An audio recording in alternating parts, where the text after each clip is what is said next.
2024 é um ano importante para a música. Neste ano, discos importantíssimos estão completando 30 anos. Super Unknown, do Soundgarden, The Division Bell, do Pink Floyd, Definitely Maybe, do Oasis. Mas sem dúvida nenhuma, o mais importante deles é O Dinheiro Não É Tudo, Mas É 100%, de Marcondes Falcão Maia, o Falcão. E é sobre esse disco que a gente vai conversar hoje, na primeira edição do quadro Resenha Jabátrica, aqui no canal do Elefante na Sala. Rode a vinheta.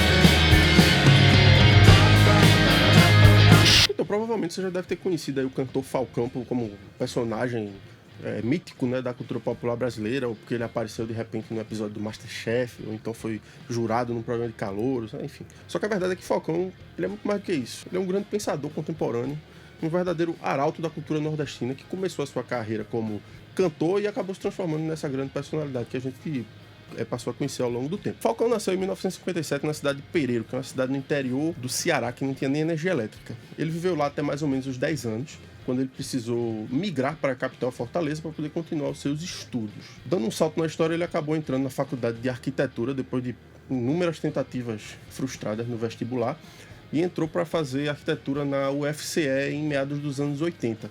E mais ou menos nessa mesma época ele começou a se apresentar como cantor popular, né? Ele começou a ganhar uma certa notoriedade e uma fama na cidade de Fortaleza, porque ele participou de um concurso cultural de canções organizado pelo Banco do Brasil, que era onde Tarcísio Matos, que é um grande parceiro dele, com quem ele assina várias das músicas compostas ao longo da carreira, trabalhava. Então ele, nesse Festival da Canção, realizado pelo Banco do Brasil em 1988, ele cantou a música Canto Gregoriano II.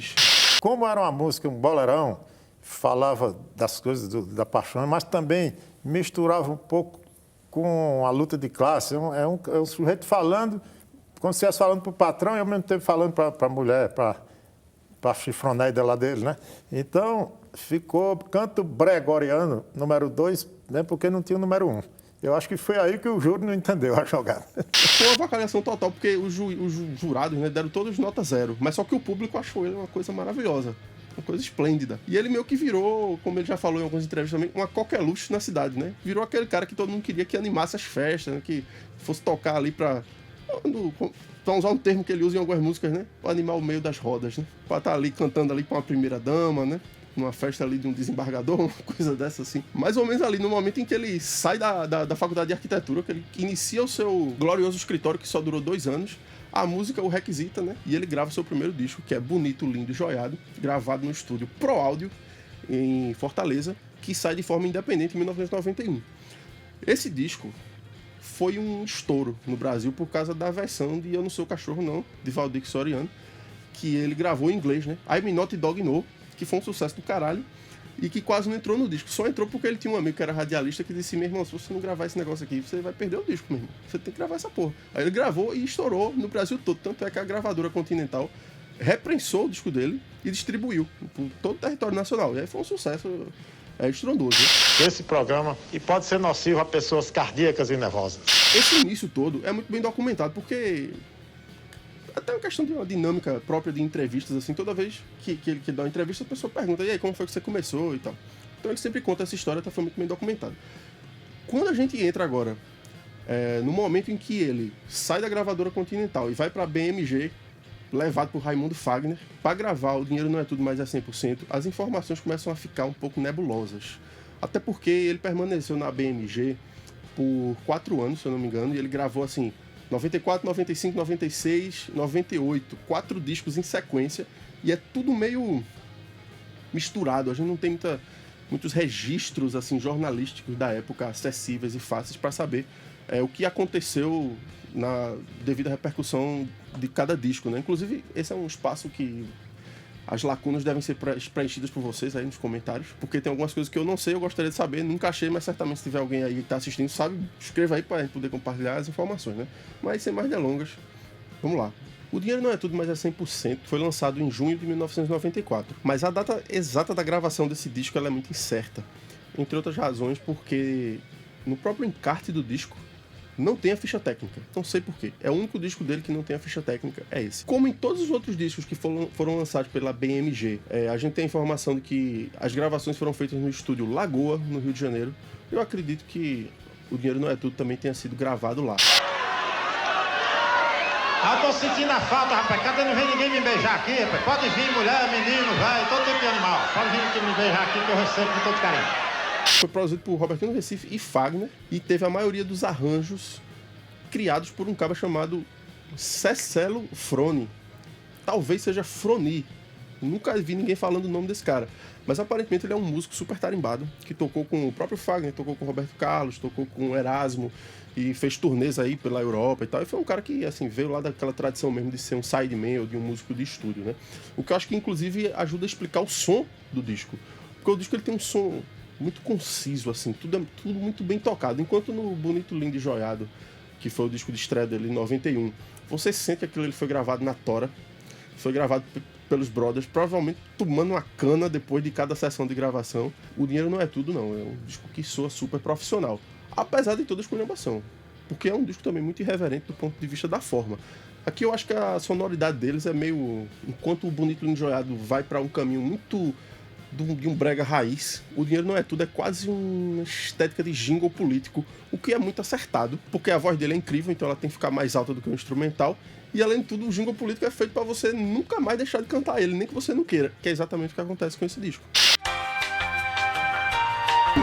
Uma característica perene sobre a obra de Falcão, eu acho que ela se consolida em O Dinheiro Não É Tudo, é essa crítica constante que ele tem à forma. Inclusive, eu diria até que ele é um artista que trabalha fundamentalmente com a subversão das formas. Tanto é que, assim, não é à toa que ele é um satirista, né? Ele desconstrói o brega através do próprio brega. O disco abre com um caos sonoro de cada pessoa tocando um instrumento diferente e ele reclamando com a banda, como se tivesse acontecendo realmente um caos, assim, dentro do estúdio. Como se os músicos não estivessem conversando, tivesse cada um tocando ali a sua própria vidinha miserável.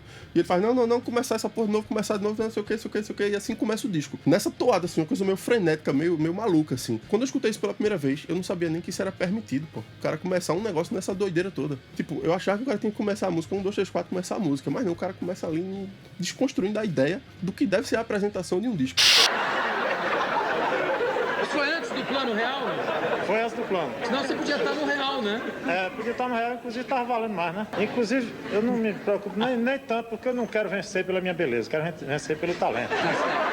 Inclusive eu estou entrando aí com uma ação junto à ONU para a gente fazer a declaração dos direitos do corno, onde o primeiro parágrafo vai dizer: todo corno tem o direito a ser tratado como gente. O disco foi um sucesso. Eu não consegui encontrar números de vendas, não consegui encontrar em lugar nenhum. Mas eu sei que o disco que veio engatado nesse, que foi A Besteira e a Base da Sabedoria, foi o disco mais vendido dele, com 250 mil cópias, e que foi lançado, inclusive, junto com 3 videoclipes, né? Que são maravilhosos, uma pena não ter mais. Então eu acredito que O Dinheiro Não É Tudo deve ter tido um rendimento mais do que satisfatório, né? Uma curiosidade muito interessante sobre esse disco é que a figura totêmica de Falcão, como a gente conhece hoje, essa coisa escalafobética, cheia de cores e de adereços e loucuras, não sei o que, ela meio que foi criada assim durante a turnê de divulgação desse álbum, né? Dá um exemplo curiosíssimo que eu tenho certeza que você nunca percebeu. Em O Dinheiro Não É Tudo, mas é 100%, nós não temos, nem na capa, nem na contracapa, nem no encarte, o girassol. Chocante, né? Chocante que não tem o girassol. Todo mundo associa Falcão ao girassol, mas o girassol foi uma coisa que apareceu na turnê de lançamento do disco. Ele já contou várias vezes em várias entrevistas que foi durante um show em Minas Gerais que uma fã ensandecida com sua grande beleza, lembrando que Falcão é um homem de 1,93 m, então é realmente uma grande beleza, uma mulher assim, desvairada, enlouquecida, tomada pelo desejo, jogou no palco um girassol, ele achou bonito, botou na lapela e nunca mais saiu. Agora, eu tenho uma teoria pessoal de que esse girassol ele veio para substituir um outro adereço que por alguns motivos políticos e do ponto de vista do respeito e da proteção aos animais, foi removido da indumentária dele alguns anos antes. Reza a lenda que antes da fama e no início da carreira, ele costumava cantar com um peru debaixo do braço. Um peru. Inclusive dizem assim, eu nunca soube se isso é verdade ou não, mas dizem que Fagner descobriu ele porque viu um homem de 2 metros de altura cantando com um peru, com aquela voz assim, embaixo de uma árvore na UFCE, né? Porra, se isso aí não é arte, meu amigo. Não sei o que é, não. Os anos 90 foi o período de maior aquecimento dentro do universo do comércio aí de discos e mídia física. E Falcão viveu esse momento aí da transição do LP para o CD. Ele interpretou isso muito bem.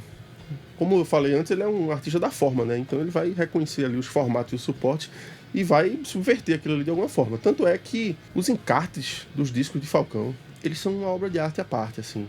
São recheados de informações privilegiadas, de fuleiragens, de fotografias dele sem barba, fotografias dele segurando o peru, fotografias dele tirando bicho de pé, todo tipo de loucura. Mas o que eu acho legal pontuar aqui é que ele é o único artista que eu vi até hoje que, depois de escrever a letra, ele escreve um comentário sobre a própria música. Um texto, inclusive, assim, numa linguagem praticamente erudita, assim, altamente gabaritada e catilogênica, que é uma palavra que ele usa, que é a palavra é catilogência, que é a união de categoria, lógica e elegância. E ele faz ali uma espécie de um meta-comentário sobre a música, né? Com direito, inclusive, a glossário. Porque algumas das músicas têm palavras que são muito comuns aí do idioma nordestino, né? Do vernáculo, que ele precisa dar ali uma atenção, assim, semântica, né? Para que o ouvinte possa se sentir, de fato, assim, inteirado sobre o que está escutando. Agora, o que é interessante é que ele levou essa coisa do encarte ao cubo, a ponto de que quando você vai pegando os discos dele, os encartes vão tendo referências de um a outro. O segundo disco dele que saiu pela BMG, que foi em 1995, foi o A Besteira e a Base da Sabedoria, tem uma seção de erratas, que corrige todos os créditos que estão errados, de o dinheiro não é tudo, mas é 100%. Eu nunca vi isso em lugar nenhum na minha vida, eu não sabia nem que isso era permitido. Da mesma forma que quando você vai avançando no tempo, você pega, por exemplo, lá em 98, quando ele tá fazendo Quanto Pior Melhor, você pega já saiu só em CD, é um livreto gigante, assim, tem até uma parte que abre, assim, enorme, que tem uma foto dele, assim, pra você ter um espaço pra você colocar o seu próprio retrato e fazer uma versão personalizada do encarte. Tem uns momentos, assim, que você tem, assim, o glossário, e no glossário, em vez de ter a descrição da palavra, ele tem que dizer assim: consulte o glossário de O Dinheiro Não É Tudo, mas é 100%. Que é um negócio muito maravilhoso. Acho que tem até um que é mulher, definição. Aí, em vez de ter a definição, tem consulte a definição que publicamos lá no O Dinheiro Não É Tudo, mas é 100%. Um negócio absolutamente maravilhoso, que se perdeu completamente com a ruína da mídia física, né? Tanto desde 2014, ele não lança nenhum disco inteiro, né? Inclusive eu acho difícil que ele lance, porque em algumas entrevistas ele já falou que acha que essa coisa de lançar um full álbum hoje em dia não faz muito sentido, o que inclusive é verdade, mas é uma pena, né? Inclusive, em 2014, quando ele lança Sucessão de Sucessos que se sucedem sucessivamente sem cessar, que é um disco brilhante, esse disco está fazendo 10 anos, em 2024. Então, se você quiser um vídeo sobre sucessão de sucesso sem cessar, deixa nos comentários.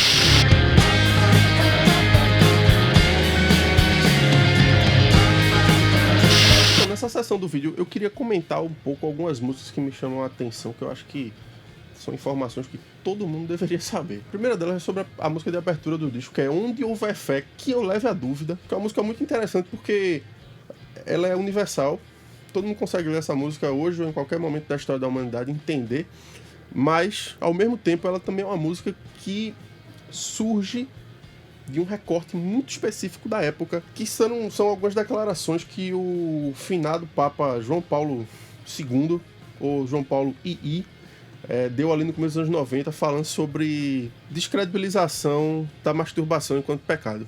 Ele disse que agora a mão estava liberada. E aí Falcão fez uma música sobre isso, que começa: não bebo, não fumo, não namoro em pé, mas do jeito que eu tô, vou me acabar na mão. Tem uma frase maravilhosa que é: eu não... não posso botar a perder esta bendita ereção. Que é uma música que, porra, é uma música do momento que foi feito, mas é uma música que reverbera pela eternidade, né? Uma coisa maravilhosa. Outra música que eu acho, essa é a minha preferida do disco. Essa música é onde eu acho que se manifesta toda a genialidade dele.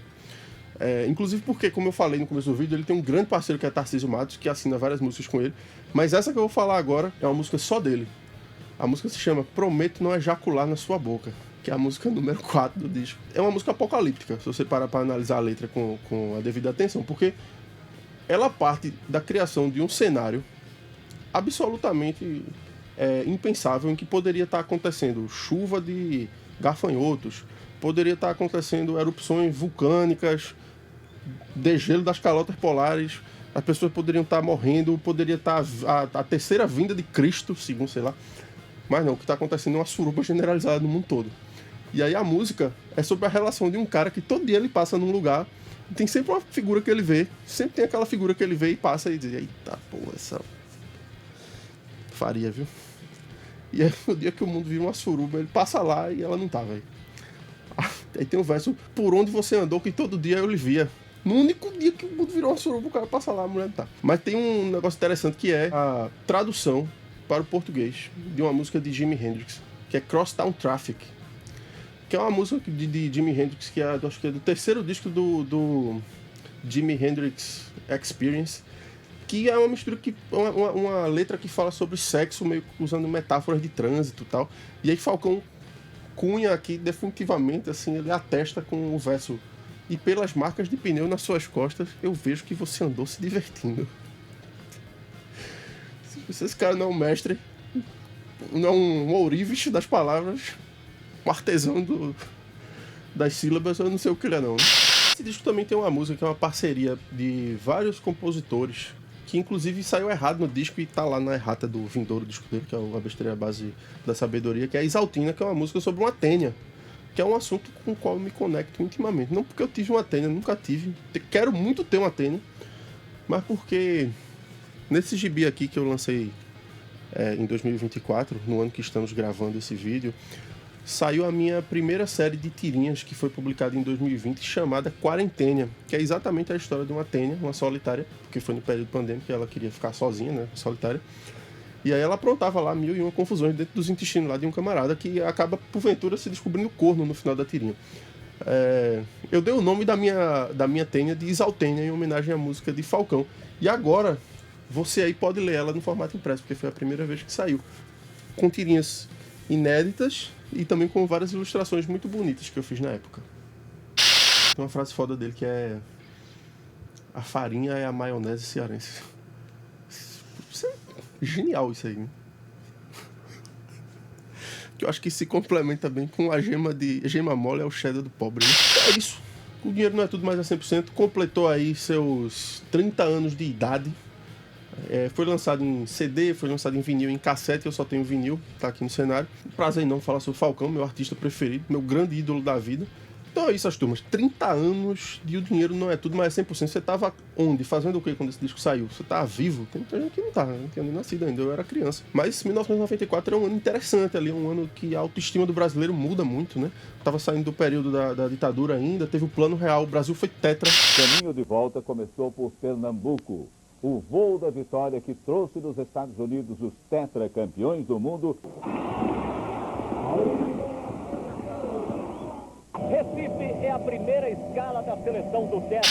Você nunca viu o Brasil ganhar uma Copa do Mundo, você não sabe o que é esse povo feliz. Porque eu vi 2 vezes e guardo com muito, muito amor no coração esses momentos. E eu detesto futebol. Já falei no programa que depois do Dinheiro Não É Tudo, Falcão ainda passou mais alguns anos na BMG, gravou mais 3 discos, todos produzidos por Robertinho do Recife, com graus de sucesso variados. Embora nem sempre ele lance música, embora, assim, em 2024 ele lançou uma música chamada Xavier e a Cabra, muito boa por sinal. Mas hoje eu acho que ele é mais conhecido pela atuação dele aí nas redes sociais, como um grande influencer da fuleiragem mundial, e pela apresentação regular, que já dura mais de 10 anos, do programa Let White, que é um programa de entrevistas que passa na TV Ceará e é transmitido para o Brasil todo através da internet, que é semanal e assim é maravilhoso. Maravilhoso, maravilhoso. Se terminar esse vídeo aqui, o que é que você tem que fazer? Curtir o vídeo, se inscrever no canal, assinar aquela porra daquelas notificações com o sininho, mandar para todos os seus amigos e depois você vai lá no canal Falcão assistir o programa de entrevista dele, que é maravilhoso. Então é isso,